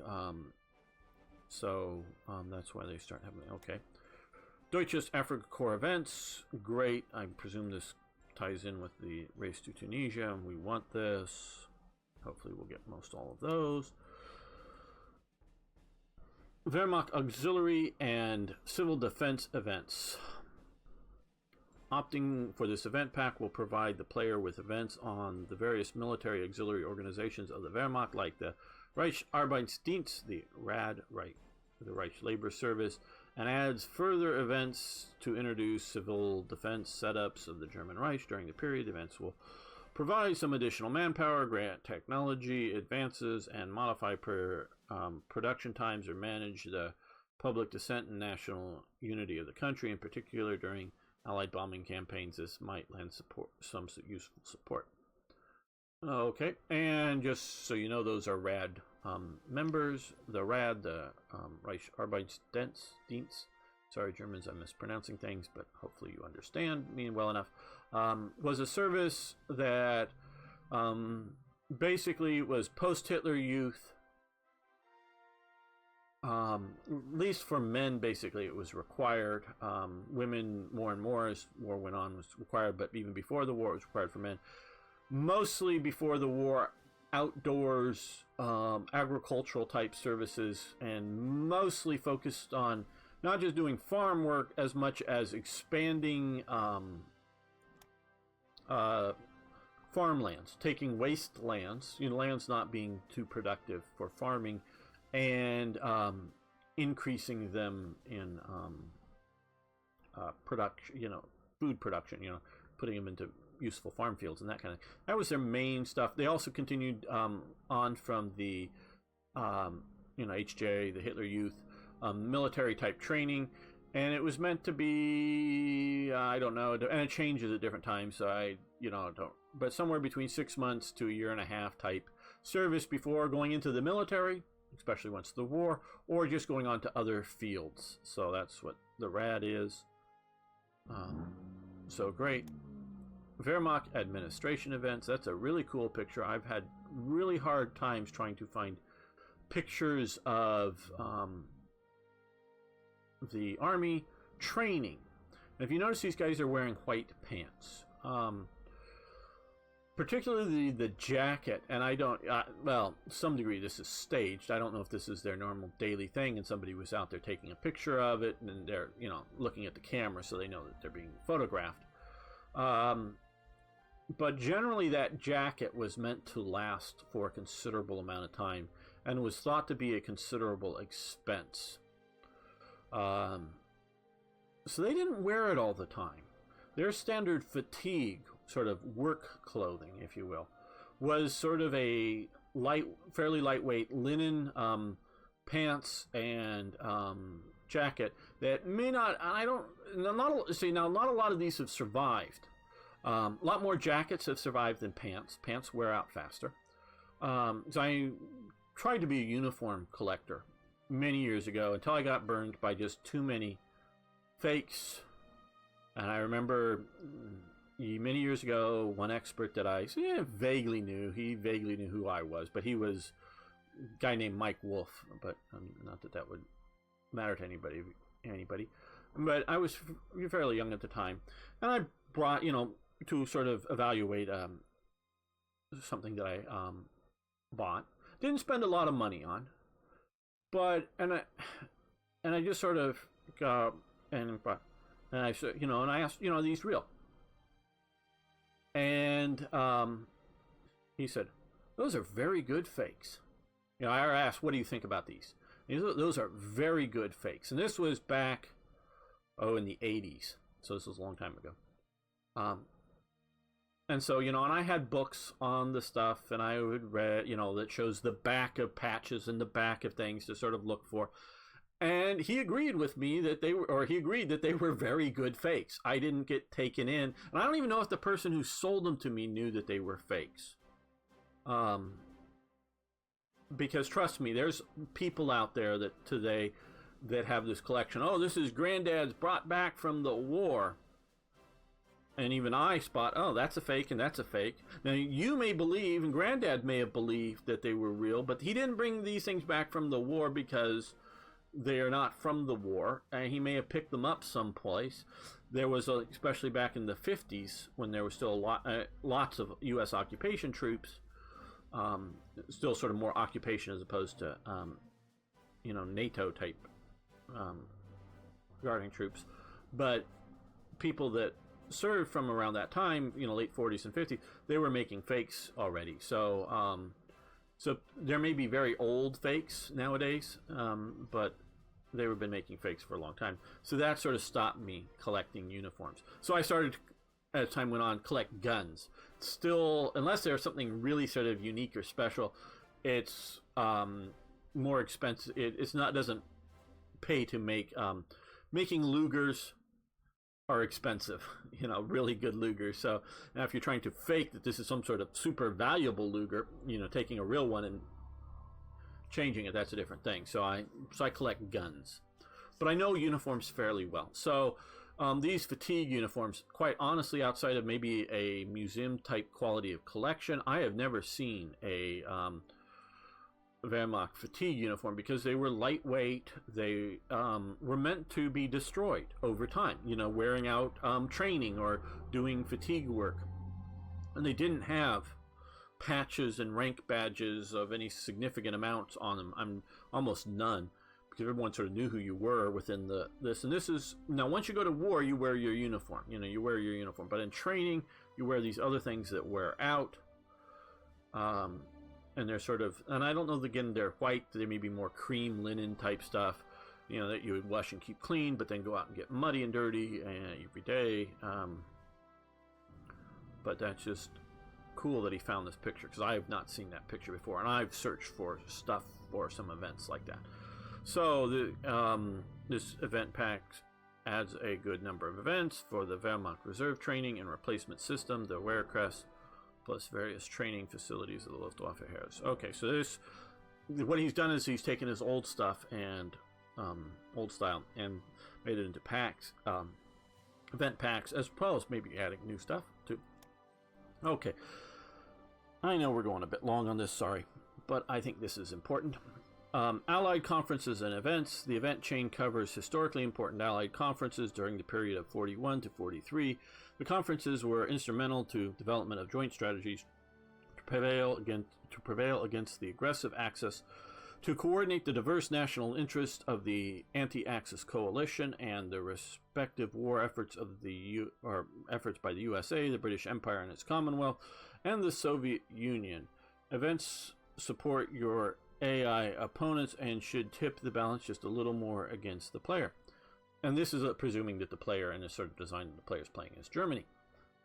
More so than Third Reich events. Third Reich events, which I really kicked myself after how long the Italian campaign, adds a lot to Italy.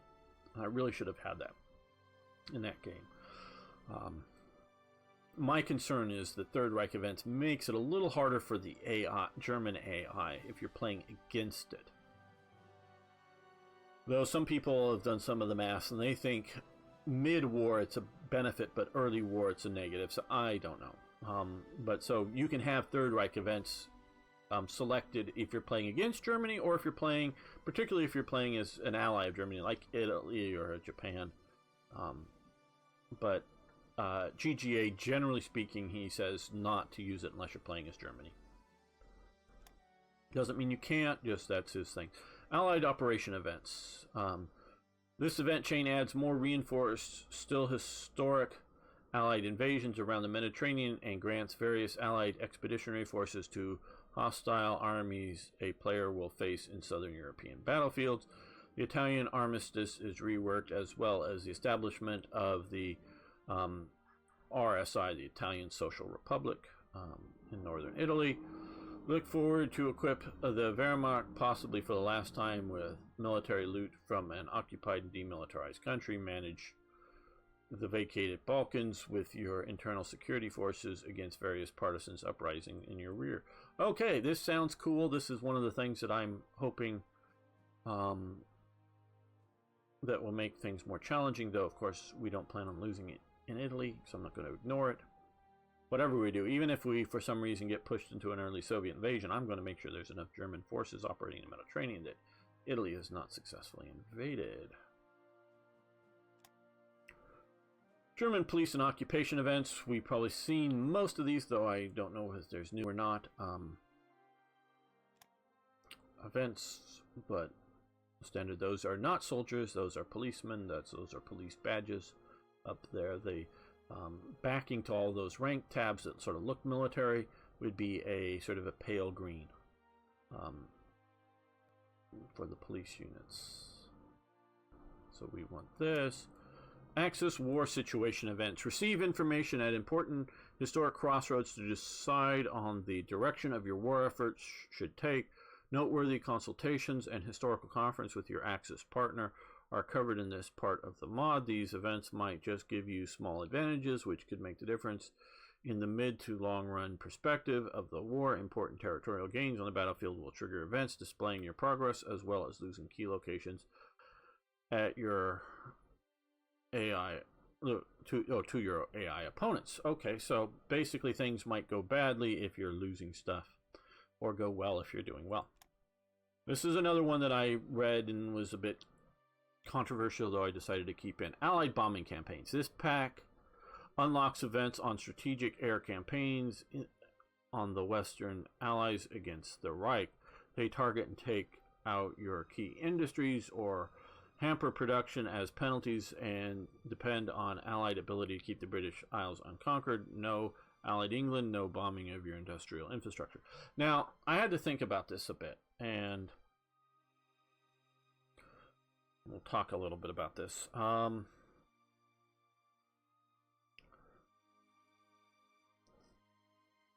If you put, I believe it is more than three AIs or more, or no, 3 anti-aircraft guns, sorry, in a province, once the AI flies over and spots, tries to bomb it once strategically, it'll see that there's 3 anti-aircraft guns and make the decision not to bomb anymore. Now, obviously, if you have an uber fortress of level 10 anti-aircraft guns, it's really stupid to bomb. It really is. And if you're Britain with a limited amount of heavy strategic bombers, and if you had an AI smart enough to bomb at night, which should, and I don't know, maybe somebody does, they could post whether bombing at night reduces the but it does, I believe, reduce the effectiveness of the bombing, but I don't know if it also reduces the effectiveness of the anti-aircraft guns. But you should still be able to find places to bomb if you're Britain. Now, if you're America, again, yeah, 10 anti-aircraft guns is mostly too much, though Berlin is maybe a worthy target once you have all of these kind of things built up and everywhere. So you have sort of the ability to some way to proof much of your critical resources from it. So I don't know that, especially if you're looking at American, they would be bombing more, and that was a critical element of the war, though in my opinion a not terribly effective element of the war.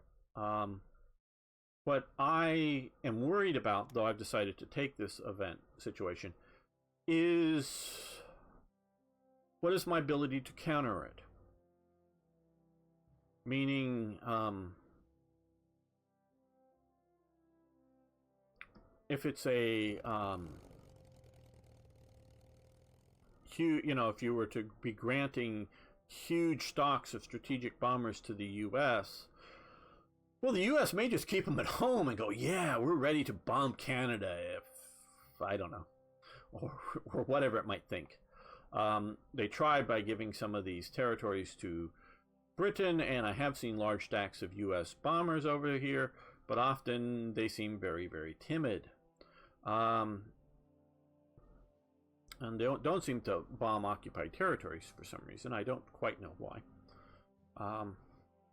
They did historically bomb occupied territories, and including Britain, who sort of ran or supported the Free French Air Force.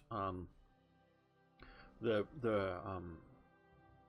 British Free French bomber units sort of specialized in bombing France, and their particular technique was, which basically had to be done in the day, would come in very low, like sort of treetop skimming in on French targets, and realizing that, you know, much of them, you're not going terribly deep, you know, you're not raiding Germany or, you know, having too much stuff. And if you have anti-aircraft guns, they're meant to shoot way, you know, big ones, Flak 88s and whatever, they're meant to shoot way high up in the skies.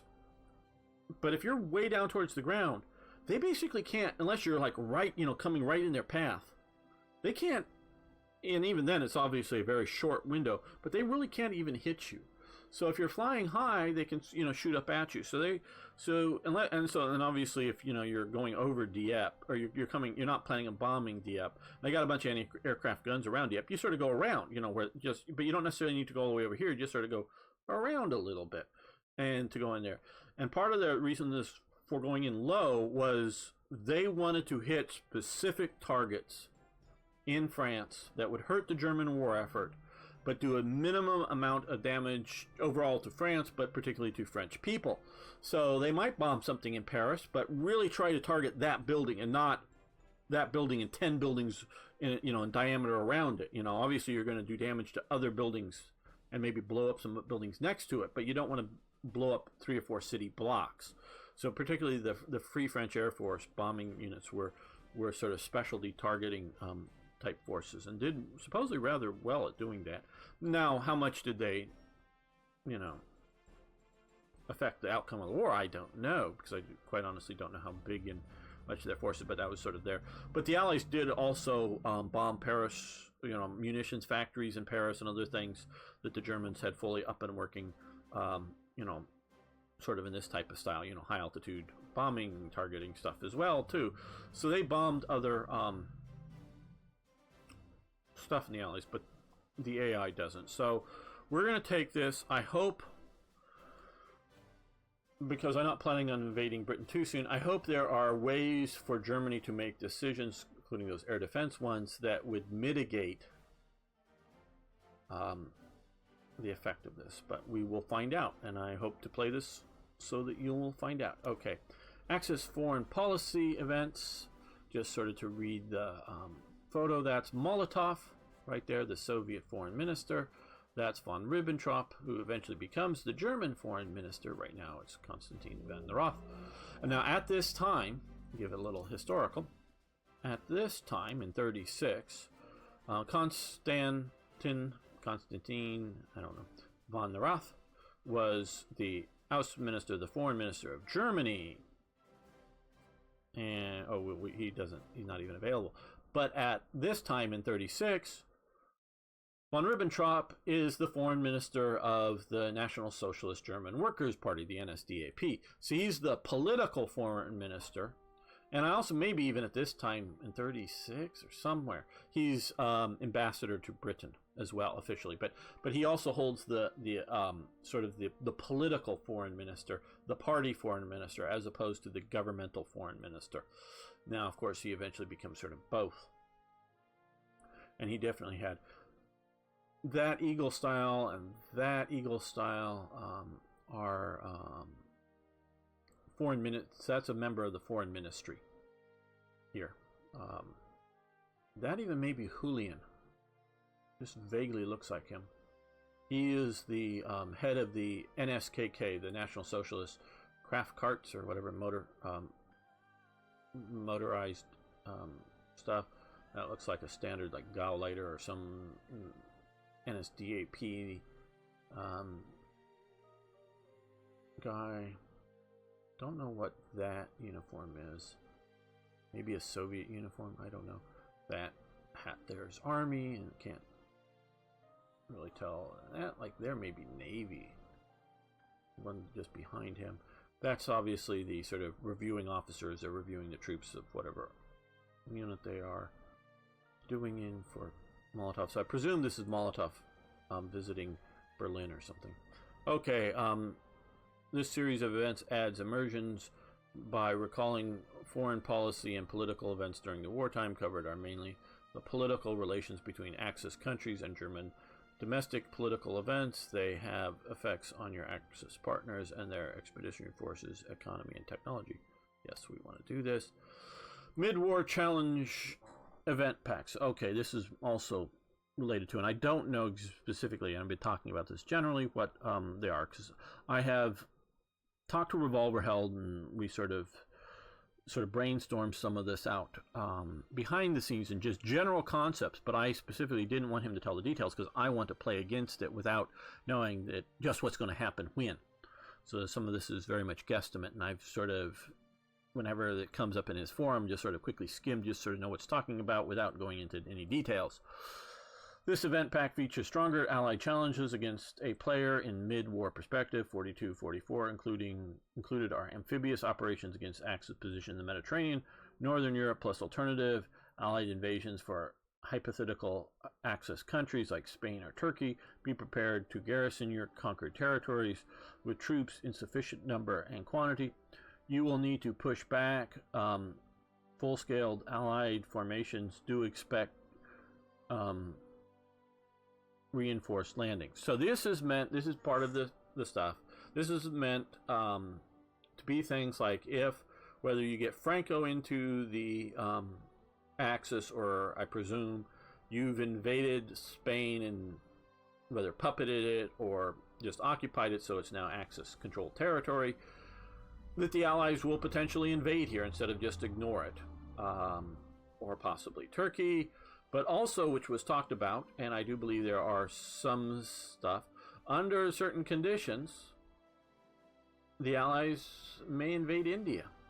And again, I asked not to be told in detail, but one of the concepts was, well, if Germany is controlling, because he did watch a few episodes of some of the previous shows, if controlling all this territory, well, the U.S.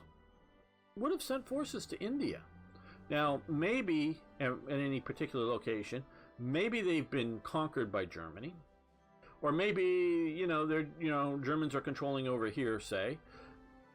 You do a scripted invasion that lands a bunch of American forces here, obviously against no opposition if they are still British controlled, but that would put a bunch of American forces into oppose, even if it isn't an opposed landing. Again, I don't know what he did, but we talked about some of the stuff. It would give a bunch of Americans to push against the German invasion here. Or say, if Germany has taken Egypt and either held or retaken Ethiopia, Abyssinia, whatever, well, the Americans would be landing in Ethiopia or somewhere. They wouldn't just wait for D-Day. They would be hitting some of these other locations. So if we are able to, which I generally expect to be able to, conquer a bunch of these other places, it may no longer just be facing British forces and sort of remnant Belgian and other French type forces down here. We may be facing, and I say maybe because I don't know how it's going to work out, full-scale allied American, I'm presuming, and that's what we sort of talked about, counter invasion. So we may be down in Tanganyika, which we have installed with this thing, and then face a major allied invasion into Somalia with armored divisions. And I may have an armored division or two from Germany, but we may be facing a big torch-style landing with, Patton and whatnot type stuff that either I've got to retreat the hell out of here or send major reinforcements down and no longer just some sort of occupational stuff. So this is, again, the hype for this series, and why I really want to play it is, yes, I sort of think that I readily can take the sort of core Germany, Europe, North Africa, like I've done so many times before. And because once I do that, my previous experiences is then we can push on the margins without much effort and take places that are held by puppet states and whatnot and do so fairly easily, and nothing happens. Now we may be facing serious counter invasions that may delay an invasion of the Soviet Union until 43 or 44, or may happen once we start the invasion of the Soviet Union, and I'll be hard-pressed to go, I've got 2 new panzer divisions, do I add them to the Eastern Front, or do I send them to deal with collapsing fronts other places? And that will be the challenge. I really don't think, I may be wrong, and of course, in a way I want to say I may be wrong is so the suspense is there. I really don't think I'm going to be facing invasions of Italy, but that losing Italy. But who knows with what scripted invasions may happen. That may happen, but quickly crush them if they happen, is what I'm sort of thinking. But it will no longer be, oh, well, now that we've got the Mediterranean, it's just a matter of time to taking Africa or other sorts of things. So real serious challenges. So we're going to go with this challenge. And on that note, we have gone through all of the starting decisions to set up set up black ice for Germany, and we are in January 3rd, 1936, not out of the first month. Now I'm going to do something I couldn't do in my last German playthrough. And of course, this will be the test.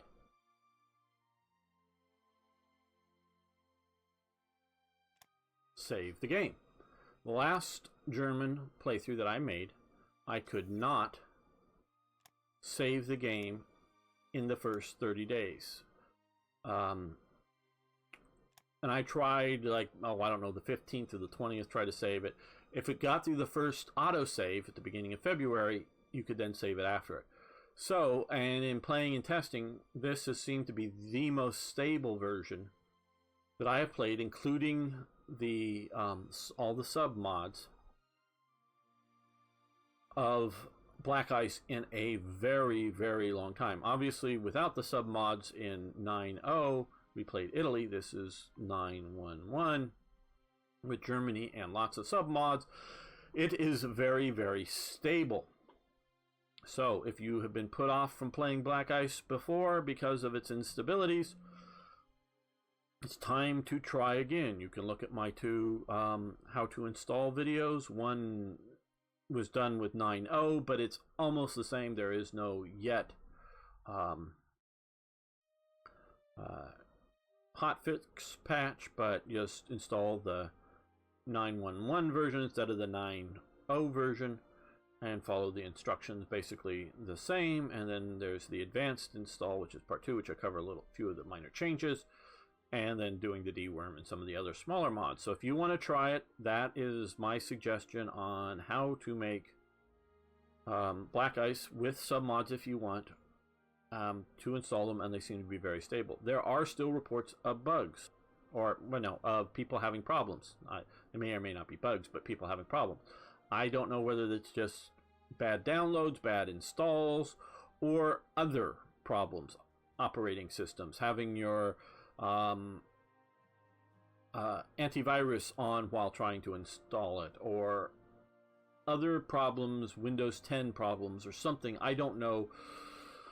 There are still reported other problems, but I know from many people who have had who have had massive problems are no longer having them. So now is the time to try another install, if you like, of Black Ice. It is much more stable than even the last time Panzeroo put out a version. We identified some of the problems, and one of the major problems was characters. Whether in the German here or in some of these other nationalities, UT-bomb or whatever text format, that you would need to save some of the immersion, or to get some of the special characters needed for it. If you were to use that and have the files, we believe now that that was the major cause of the problem on saving. I know I did not code any of Third Reich events in that format, just because the text editor that I used did not have the ability to have the bomb type stuff, which I have to have for some of the stuff for Hearts of Iron 4, so I have a new text editor used for coding in that. But I know I did not do it with Third Reich events, so I did not clean up any of Third Reich events. But some of the other submods, as well as Black Ice, had this other text format that would sort of kind of work, but could give problems. But once they've cleaned that up, it has radically reduced, particularly crashes on saves. And there has been other work to improve other things too. That isn't the only thing, but that is the major thing. So I want to thank everyone for watching. I want to thank you for liking the videos if you would. It really does help. It also helps a huge amount to go tell a friend about this, or an enemy, as I say, or some stranger on the street. Go up and, have you ever played Hearts of Iron? If so, you ought to watch this video. Or if you haven't played it, you ought to watch the video because you might want to play it. I don't know. Tell somebody. The more people we get watching the channel, the better things we'll get for the channel. Just straight up with that. And on that note, if you haven't already by this point, please subscribe to the channel so that you can you won't lose track of it. If you want to be pestered a lot about this, you can hit the little bell symbol that will notify you when I do updates to the channel. So hey, there's a new video up there. Gotta go watch it if you want to be pestered by it. If you don't want to be pestered by it, don't hit the little bell symbol, or unhit it if you've already hit it. And so you're just still subscribed, and check back whenever you feel like it to see if there's anything you want to watch. And also, of course, I really love hearing from you. Love your questions, comments, suggestions, ideas. So if you install questions, probably better to ask those after watching the install videos, but still you can ask them. But also choices on why I made something if you didn't quite understand it, or if you think you have a better reason why I should do it differently, please post those below, because even if I don't follow them for this game, somebody else may be watching a day later or a year later and want to learn from what you've posted. So you should always scroll down to see the comments after or before or during watching one of the episodes, just to see what other people have been saying and my responses to them. So if you have suggestions, questions, whatever, please post them down there. I will try to answer everything if I can. And of course, if you see something that you can answer, please post down there. And if you have historical questions for this episode or any other, because I want to make a note of that.